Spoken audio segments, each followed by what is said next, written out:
Welcome back inside the mind's eye, where we explore the introspective nature of reality, isness, thusness, allness, and all the things that are good. Welcome back. I'm gonna share the story. I'm gonna share what happened to me that day in the warehouse. I'll share what my life was like before, and then I'll share what happened afterwards. And I strongly encourage you, if you're just tuning in for the first time, go back to the episode I released before this one. I think it's important to understand what the day-to-day experience is like for me today without all this, extracurricular, exciting, type experiential stuff. Or you could just listen here and enjoy yourself and be entertained. Either way is good with me. Okay, so I think to start with, I want to just kind of give a little bit of detail of what my life was like before the experience. I was 27 years old when it happened. And leading up to then, I was an athlete, a video gamer, and a drug addict. I got sober when I was 25 years old. I got sober through the rooms of Alcoholics Anonymous, the 12-step program. And my life from the ages of 25 to 27 was basically going to 12-step meetings once, sometimes twice a day, working the steps with a sponsor, talking to people on the phone constantly, and constantly sharing at any meeting I was at, just like sharing whatever was going on. Like, whatever topic that was being discussed, I would usually share. And I had no awareness that there was a difference between me and the thoughts I was having, that there was a difference between me and the emotions I was having. At the time, from the age of 0 to 27, the best way to describe what it was like to exist for me was I was a person, and I just was doing whatever I felt like I needed to do or what I felt like I wanted to do. That most of my life was just about, this makes me feel good, I'll do more of that. This makes me feel bad, I'll go do the thing that makes me feel good. And never really dealing with uncomfortable emotional states. Like I remember in college, I used to skip class a lot, and the feeling of knowing that you should have been in class when you shouldn't. And the feeling of going to a workout with the team, showing up at the gym and knowing you hadn't gone to any of your classes that day, just feeling anxious and like stressed that you could be found out. I would never really address those things or acknowledge those things. And I just hoped that I wouldn't get caught. And then I would just use whatever substance I was using that day to feel good. And I never had any real priorities or goals in my life once I got to college. I did have one goal, one priority, that was to earn a scholarship to play football in college. And once I realized that, once I got to college, there was nothing there. So my proclivity and my interest towards just doing things that feel good was paramount, because it was so shitty. Like, you wake up early all the time to go work out. You had classes all day. I didn't know why I was there. I didn't know what I wanted to study, what I wanted to be. I had no direction at all, and no ability to even really come up with something for myself. I just knew like that's what I was doing. And I would say that was like my, first 27 years of my life is just kind of go towards what feels good, and don't deal with things that feel bad, and just try to feel good. So when I got sober at 25 and I was going to all those meetings, I basically just utilized the 12 steps and the recovery process as the tool to feel good. Not to feel good, but the tool to work through what felt bad. So I never really sat with any of these things I felt or these things I thought. I was just trying, every day it was like, I'm just going to do everything I possibly can to stay sober today. And that involved a lot of phone calls, talking, and meetings. And so I ended up at about 27 years old. I was working at a warehouse, and I I ended up having an experience where I sent a message to a friend of mine in Israel, and it was a song, and I listened to that song, and I looked out the warehouse window, and I pressed play on the song, and as I was listening to it, I was feeling the wind come in, and I was watching the birds and seeing the trees, and something clicked or something happened, and I lost all sense of time and space, and I saw very clearly that there was no difference between me, you, anyone that ever had existed, anyone that ever would exist, the birds, the trees, the air, the wind, the ground, everything melded into itself. I completely disappeared,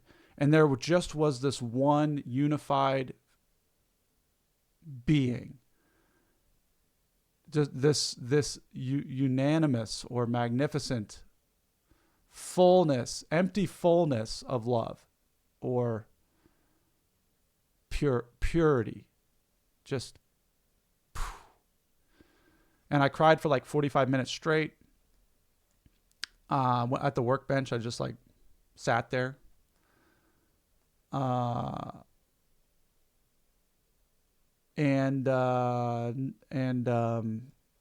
After that experience, I started noticing that I was thinking. So like I said, I kind of shared a little bit of my story in my life leading up to that moment. I was never aware that I was thinking. I was never aware that I was feeling. You could ask me, how do you feel? And I could tell you how I felt, but I was that feeling. I was those thoughts. After this experience, I saw them as objects. I saw that thoughts were arising, and I have language to describe this now. At the time, I had no freaking clue what the hell had happened to me. No idea. And it would be a couple years before I ever encountered anybody that could give me a language or give me an experience that was similar. I mean, it was like I had no framework. I had no people. I didn't know of Alan Watts. I didn't know of Krishnamurti. I didn't know of Non-Duality. I didn't know of anything. So when this happened to me, I spent 6 months just like wandering the planet, completely amazed that existence was even a thing. Eckhart Tolle's story is, he went and sat on a bench for a year and a half. I wish I was the type of person that could sit still. I did not. It was like I was constantly writing, constantly producing art, constantly talking, calling, I would share in meetings. I was like, nothing about my life really changed. It was just like I was actively engaged in everything as it was occurring in real time because I couldn't believe anything was occurring in real time. Like existence itself was how is this real? And I remember sharing in meetings. I remember after that experience, I saw very clearly that I would never use drugs or alcohol ever again. I was like, for 2 years of my sobriety leading up to that moment, it was like, I not a prayer guy. I'm not a God guy. I wasn't at the time. I am now. I like all things that are spiritual. Like I'm into it. But at the time, I really wasn't. I was an agnostic with an atheistic temperament, and I would be in meetings when people talk about God. I wouldn't know what the hell they were talking about, and I would share. I'd be like, "Listen, this is an AA meeting. I hear you guys are glad that God's blessing your life and everything's great, but I'm just glad not to be dope sick. Okay, like let's talk about how shitty it was to be a junkie. Let's talk about how uncomfortable it feels to do a fourth step. Like let's talk about how weird it is to make amends." I don't need all this God stuff, That's how I was like. And after this experience happened, I remember being in meetings, and I remember one time specifically, it was a young people's meeting. And I shared in a group, I was like, guys, I think I had a spiritual experience. Like this thing happened to me, and I just think I've recovered. I don't think I'm going to use again. I think it's done. And, and it's all because I worked the steps and I was honest and I'm staying honest and I'm just practicing. And, I did what everyone asked me to do. I prayed in the mornings, even though I didn't know what I was praying to. I called people, even though I didn't really want to talk to anybody. And now like I feel recovered. And I remember someone coming up to me afterwards, and she basically pulled me aside and she said, "Are you okay?" And I was like, "Yeah." And she's like, well, I'll be praying for you. You know, she was very concerned. 'Cause I guess the general messaging that I was getting in my early recovery was an alcoholic is going to drink and going to use, like, we only have one day at a time type situation. And experientially I understood that, and I knew that to be true when I started, but at a certain point, at this moment specifically, something flipped. My entire world got flipped around. I don't know how I feel about it today. I could drink again today. Who knows? Today it's like, shit, who knows? I mean, it was tough enough getting off nicotine. Like, I still have thoughts. I've never really had thoughts to want to drink or use since I got sober, but I have had like, fucking, hey dude, a smoke would be really good. Like a vape would be great. Like, so the nicotine thing is, I have a newfound empathy for folks that I meet in recovery who are struggling not to use. I get it now. Before I couldn't understand it, because when I was done, and I knew I was screwed. I knew I was effed. So anyway, so after, I was running around and I didn't have any framework for any of this. So I would share it. People were concerned. I remember, a friend of mine called me one time and he was basically like, listen, I can't really talk to you anymore. Like, like people, my sponsors, thinks that being around you would cause me to relapse. And I remember there's a lot of moments. I mean, once I started playing around with the thought and recognizing, I was so entertained by the things I was thinking, and I was so entertained by where thought could go and not knowing where it could go, and exploring and hypothesizing and theorizing. And like I was imagining a lot. And I was like, I remember one time I was not pretending, but looking at the idea that using LSD or a hallucinogenic substance could be helpful for somebody attempting to recover from drugs and alcohol. And I remember sharing that out loud with people around me that were, trying to stay sober one day at a time. And there was one girl specifically that it made her so upset that she like cried. Like, and I think she was worried that I would go do it or something. I don't know, but I was a loose cannon. I mean, this experience happened to me, and I didn't know how to deal with it. I didn't know how to integrate it, and I ran with it. So from 27 to about 30, what was an experience of complete selflessness into selfhood, and in the sense that like the lowercase me completely disappeared, and I saw that everything was this one thing, capital S self. Immediately after that, 45 minutes of crying, and then I start. I get up out of the warehouse bench, my ego immediately starts forming, and I have no idea. I have no idea how to meditate. I have no idea about what had happened to me, what consciousness was, what attachment. I didn't know any of these things. So I just ran with it for a few years, it all just became about trying to create myself. It was like, holy shit, my thoughts are interesting. Life is interesting. And I can capture everything through writing, through podcasting, through filming, through eventually music. I'm just going to do that. And I'm going to try to create a life that I'm going to enjoy forever for the rest of my life. So what I did in the years leading up to that experience of my first 27 years, which is just do the good things, find out what you enjoy, or move towards the things that feel good, and just don't mess with the things that feel bad, became my waking up experience from 27 to 30. It was all of a sudden, it was like, I'm going to do everything in my power to feel as great as I feel right now forever. I'm going to make sure that only things that I'm interested in appear in my life. So I'm going to do all the writing, I'm only going to be around artists. I'm only going to work and perform and practice and play. And that will be what my life is, and it'll never be bad.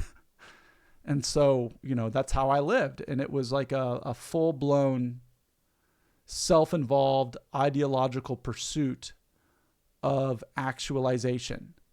that this idea, because I ended up working at a psych hospital a few months after that experience. I ended up going to work at a mental health hospital, and I was there for a year and a half, and I was like really studying human behavior. I was like super fascinated about what psychosis was, schizophrenia. I just was like really into what the mind was capable of doing, along with what I was working on with my art, with my writing, my podcasting, and the app that I was designing. And everything was just about what can I learn and what can I do to realize a dream existence for myself.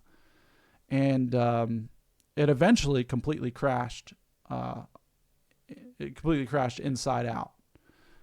So yeah, that's a little bit about, I wanted to share, 27. I wanted to share my life leading up till 27 years old, and then 27 to 30, just scaring people in AA, scaring my friends. I'm sure my parents were concerned, freaking people out, just trying to make sense of this thing that had happened to me and having no real framework to really understand it. No teacher, no mentor, nothing. And what that looked like, for me, until I got to about 30 years old, and everything kind of like crashed, and I fell into like an extended period of existential despair. Probably 30 to 32 was like probably the toughest time in my life, even more so than the drug addiction. And I can talk about that later. I'm obviously not ready to talk about that yet, but maybe I will later. But yeah, thanks for joining. Thanks for listening.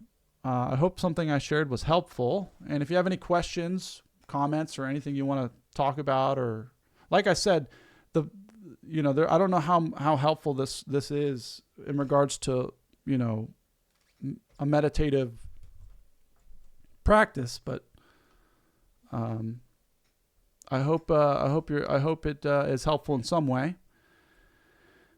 And yeah, thanks for joining. Feel free to like, comment, subscribe.